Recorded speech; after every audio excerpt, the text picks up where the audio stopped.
Hello, my name is April Wright, and today I'm going to be discussing in this video essay the effects of whitewashing on Black children in the media.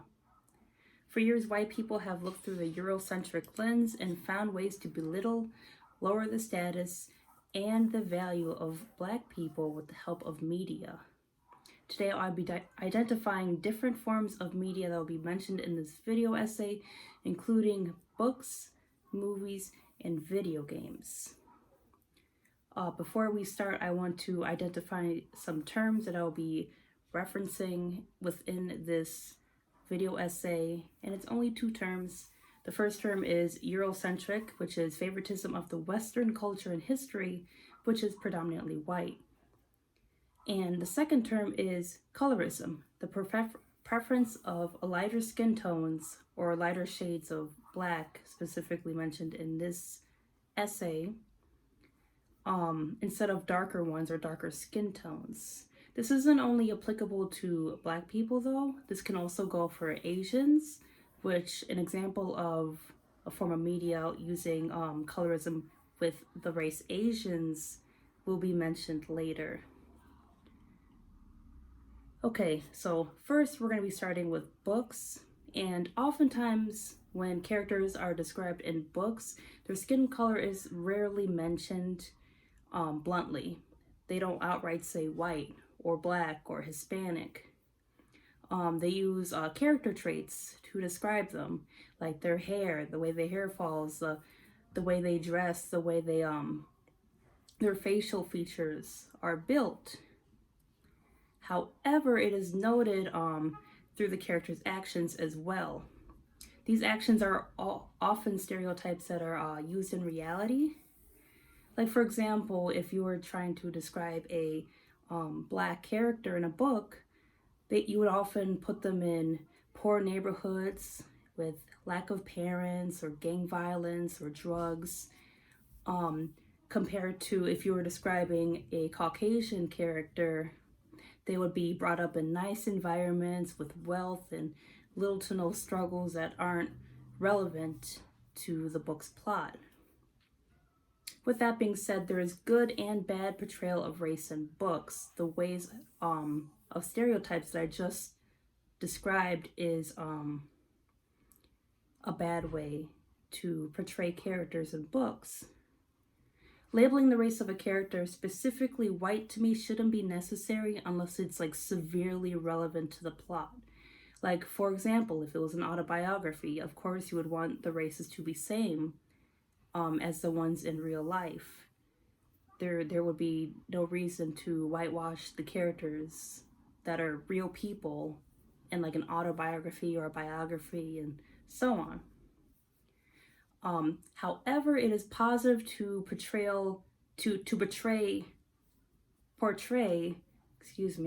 minorities in books via their character and not their racial denotations. For example, listing their character traits and accomplishments before their race would help when it comes to describing characters other than white. Though there are some books that go without stating the race through the whole book or their whole sequel, when it comes to movie adaptations, there are choices to be made, which brings us to movies. Movies, there are several examples of whitewashing in movies and colorism and other mistreatment of minorities. There are many movies that are based off of books and some that aren't, which are like original ideas. For the sake of this video, I'll be talking about movies that are based off of books and some of the tendencies that are seen when it comes to lead characters that are Black. To start off, many characters that are raceless in books, like I talked about earlier, how the race isn't clearly identified, but it can be assumed that a character is one race or the other, or in between. Those without races are set to the default race, which is white. And you see that a lot in many movies, and it would take me a while to list many of them. So, another problem with adapting known black novel characters into movie characters is colorism. I know I mentioned this term briefly in the beginning, but colorism is also pretty much whitewashing when it comes to movies. There are certain instances where the process of casting, within the process of casting or filming, there was a decision made that the characters wouldn't be too dark or have distinguishing characteristics like kinky and curly hair, larger noses, and big lips, to name a few. There are also some examples that I'm going to be mentioning later that have demonstrated colorism within the movies. And so that's a problem, because when young children see that growing up, they think that their dark skin isn't pretty, or the way they look isn't the same as in movies, which can pose like really like detrimentally negative self-esteem issues that can really follow them throughout the course of their life. And so I'm going to name two instances of colorism. Starting with the more recent one, there was a movie that came out, Wreck-It Ralph 2, and in their first trailer, they had all the princesses in one scene, drawn in the same animation style, but you know they put all these princesses together in their original gowns and the way they looked in their movies. However, actually, before I say this, they had all the princesses from, I guess, the early years in like the 90s, and they had Princess Tiana, which is Disney's first black princess, and she looked pretty much exactly the way she did in her 2009 debut, which was this beautiful dark-skinned princess with curly hair pulled up into this nice beautiful ponytail, dark skin, big lips, big nose, and it looks like what a lot of young women, young black girls would look up to in the future. And so the second trailer came out closer to the showing, the premiere of Wreck-It Ralph 2, and people noticed that Princess Tiana had lighter skin and more Eurocentric features, such as a more narrow nose. She had a lighter complexion, a looser curl pattern. It wasn't like these tight coils, but it was like almost wavy and lighter in color. She had bigger eyes and more petite features that would model more of a Caucasian woman. And of course, that was a huge problem to the black community, because Disney was whitewashing their only black princess. And another instance of this, of colorism, or actually before I get to that, let me slow down. I want to talk about the Princess Tiana syndrome. I did just mention her when it comes to examples of colorism, but there also is another issue that has been a pattern that has been showing itself throughout since 2009, basically, when her movie came out, Princess and the Frog. And this is a name created by those who have noticed this pattern and this problem with movies that have black leads or black characters that are shown often in the film. Black protagonists spend most of the movie in an animal form instead of their true human form. Of course, it could be argued that it was part of the plot for Princess and the Frog, because it's in the title and it's based off the fairy tale of you kiss a frog and the frog turns into a prince, but there's a twist. So it wasn't bad at first, but it was kind of something to be noticed. However, this happened before Princess and the Frog 2 with the classic movie Brother Bear. That came out in 2003, and the main protagonist spent most of the movie as a bear. Sure, someone could have said that like it was part of the plot, you know, it was part of um the notion that indigenous people are close to their roots, close to the earth, have a connection with animals. But it still had the same pattern that Princess and the Frog had 6 years later. In more recent news, Spies in Disguise that came out last year had a lead black character who spent most of the movie as a pigeon, another animal. And the newest movie that has yet to come out, but by judging the trailers, I believe that this is going to follow the same pattern. There's a lead black protagonist who has who just landed a job as a musician, but then had like this accident and is in lingo or presumably dying. And he, instead of being a human, he is like this weird blob of